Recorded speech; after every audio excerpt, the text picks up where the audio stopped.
De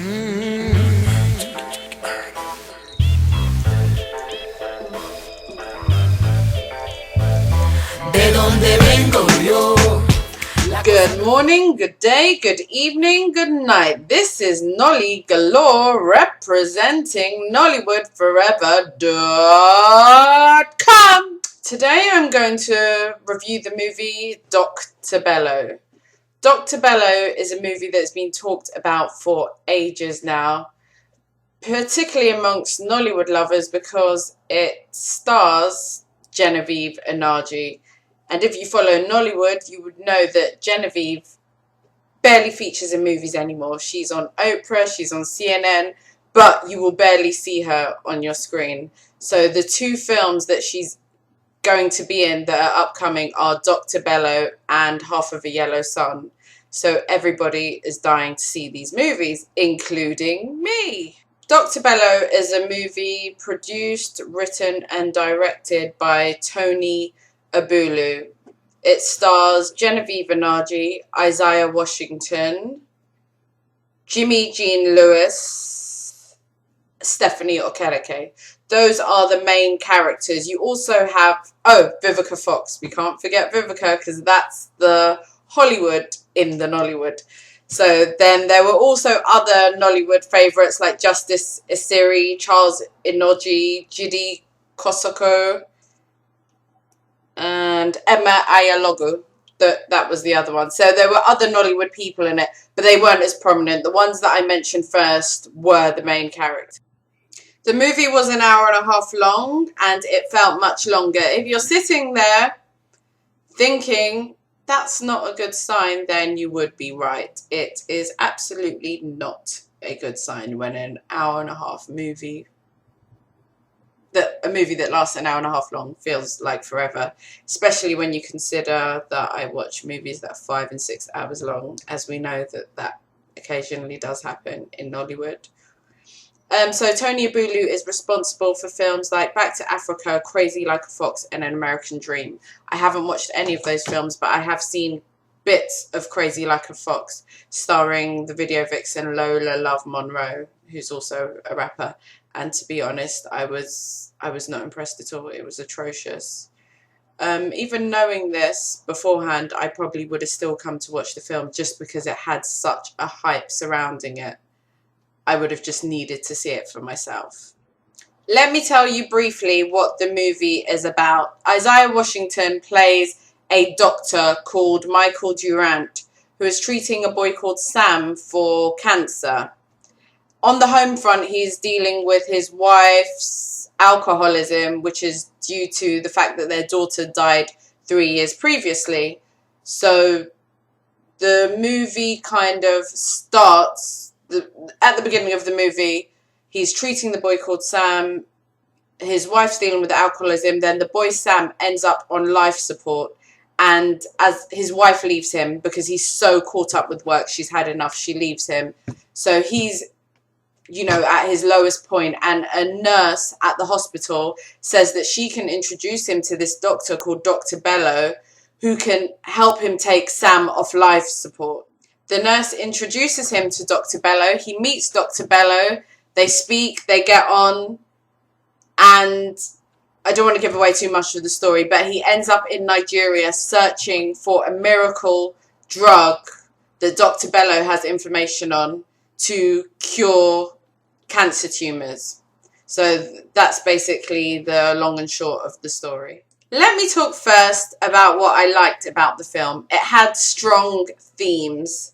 That was definitely a plus. So it covers cancer, very strong, heavy subject, work versus home life and balancing that, and also the pressure to marry, which is a Nollywood favourite. It would not be a Nollywood film without pressure from your family to get married, or pressure to marry because you're old, or pressure to marry because your father needs some political hookup. That's got nothing to do with the film. So let me move on to the next thing. The other thing that was great in the film was the excellent use of makeup. In the boy Sam that plays the cancer patient, they made him look so ghostly sick that it was very convincing. Even the way that they did the bags underneath his eyes, it was very realistic because it wasn't symmetrical where it looked fake.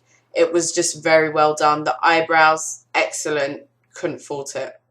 Another thing that was great was the fact that the film was well researched in terms of the medical terminology used and the whole cancer thing. I was watching with the doctor and he said it was spot on, excellent, fully believable. Kudos on that. Now moving on to what I didn't like about the music. One thing that struck me was that the music was annoying as hell. Oh wow.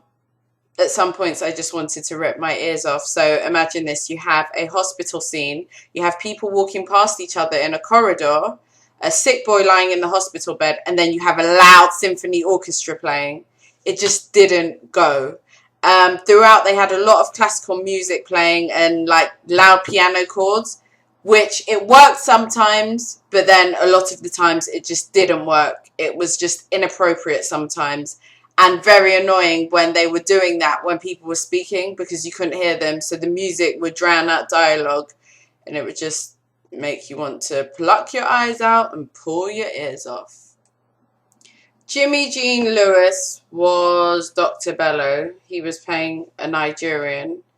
Now, we all know that Jimmy Jean Lewis is Haitian and he can't do the Nigerian accent, and to make it worse, they made Jimmy Jean Lewis's roommate in the film a real Nigerian, a Yoruba guy.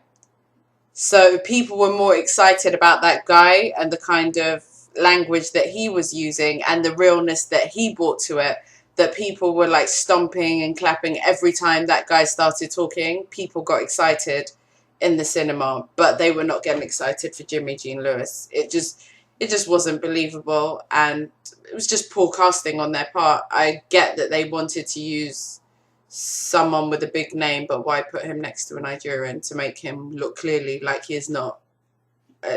And you've got such a big budget. It's just a waste of money doing something like that. It's just pointless. Just don't do it.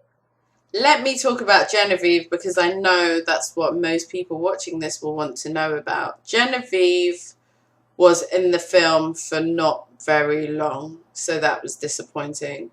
As usual, she looked fabulous. The acting was good, but for me, the role was not challenging. And I haven't seen her in anything challenging in a very, very long time.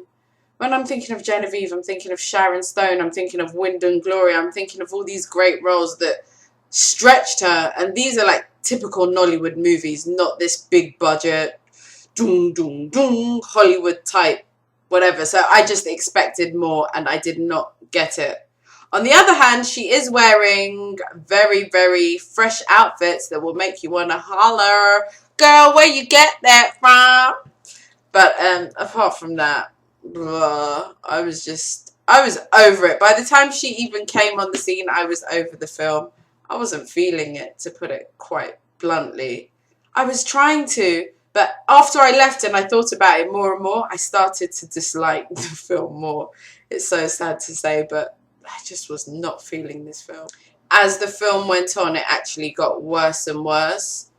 I don't want to give it all away, but towards the end, there is a Garden of Life scene, which involves the afterlife. It's got very poor, bad special effects. It's meant to be deep and spiritual, but it's comical, it's cringeworthy, it's horrible. And at the end, I mean, I couldn't even speak because I couldn't understand how it ended like this. It basically was a flop. The audience groaned, and the girl next to me, with dismay, said, "Just like that." That was just the classic. I actually wrote that down. She was looking in amazement, and she said, "Just like that." It was quite disappointing, to be honest. At the end, there was question and answer, and someone asked Tony Abulu why it ended like that. They told him that they thought it was a poor ending, and he was so defensive. He basically said, we don't do part two. We don't do part two. As if to say, oh, just because you're used to trash, mine isn't trash. Mine is all in one part. It's succinct. That's basically what he was trying to say. But what he didn't get is, no, it doesn't matter whether your film was an hour, 2 hours, 10 hours. The film did not end well. It did not make sense how it ended. And it was a disappointment. That's what he couldn't get. He was taking it that the audience was ignorant, or they were stupid, or they watched shitty films. And to be honest, there's a lot of Nollywood Asaba market films that were way better than Dr. Bello. I just wasn't impressed. Put simply, I would not recommend this film. Just as simple as that. I would not recommend it. There is so much more that I could say about bits of the storyline that I didn't find believable, like the medical malpractice, the whole Garden of Life palaver, the character development and the bonding between the doctors, why a doctor would go out on such a limb for another when they didn't even bond. The bonding between the two doctors was not shown enough to make this whole thing believable. Oh, quick shout out to Stephanie Okereke. She was actually very good, even though she wasn't in it long either. Her role stood out to me more than Genevieve's. So that's basically it. I would not recommend this film. It was an epic flop for me. The production value was good. Picture quality great. Sound great. But in terms of the story, the whole thing, I just felt like I could have been at home sleeping. I wasn't too impressed by it. So, nah. So this is Nolly Galore, representing NollywoodForever.com, signing out. And ciao!